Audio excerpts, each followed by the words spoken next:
হেই everyone, আসসালামু আলাইকুম। Welcome back to Razia's cooking house. আশা করি সবাই অনেক ভালো আছেন।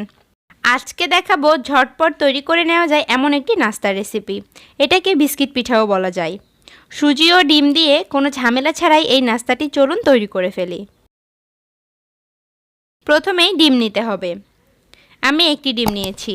আপনি যদি বেশি করে তৈরি করতে চান তাহলে ডিমের সাথে সাথে সব উপকরণও বাড়িয়ে দিতে হবে।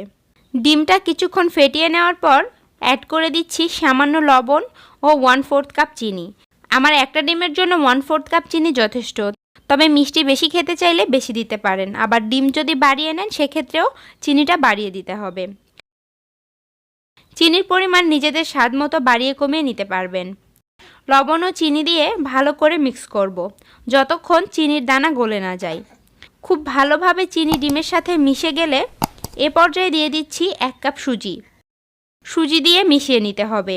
সুজি দিয়ে মিশিয়ে নেওয়া হয়ে গেলে অ্যাড করে দিচ্ছি 1/4 cup powder milk. Powder milk optional, চাইলে বাদও দিতে পারেন, তবে দিলে দারুণ একটা ফ্লেভার অ্যাড হয় আর অনেক বেশি টেস্টি হয়।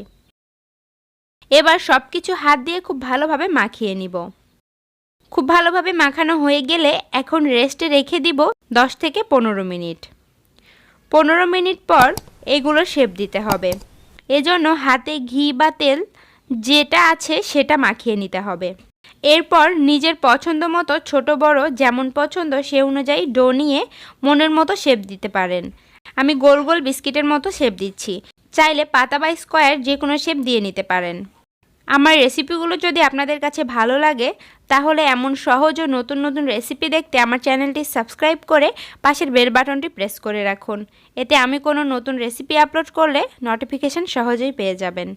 আমি বারবার হাতে ঘি মাখিয়ে এরপর এগুলো তৈরি করেছি।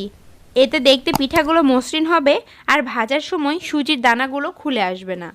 শেপ দেওয়া হয়ে গেলে এই পিঠাগুলো ভেজে নিতে হবে। এজন্য একটি পাত্রে পর্যাপ্ত পরিমাণ তেল গরম করে এর মধ্যে পিঠাগুলো দিয়ে দিতে হবে। এরপর উল্টে পাল্টে পছন্দ মতো কালার আসলে উঠিয়ে নিতে হবে।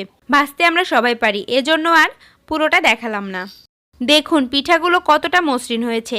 আশা করি আমার আজকের রেসিপি আপনাদের ভালো লেগেছে। ভালো লাগলে অবশ্যই ট্রাই করবেন আর আমাকে কমেন্ট করে জানাবেন কেমন হয়েছে। আর হ্যাঁ, লাইক দিতে ও সাবস্ক্রাইব করতে ভুলে যাবেন না। আজকে বিদায় নিচ্ছি। সবাই অনেক ভালো থাকবেন। আল্লাহ হাফেজ।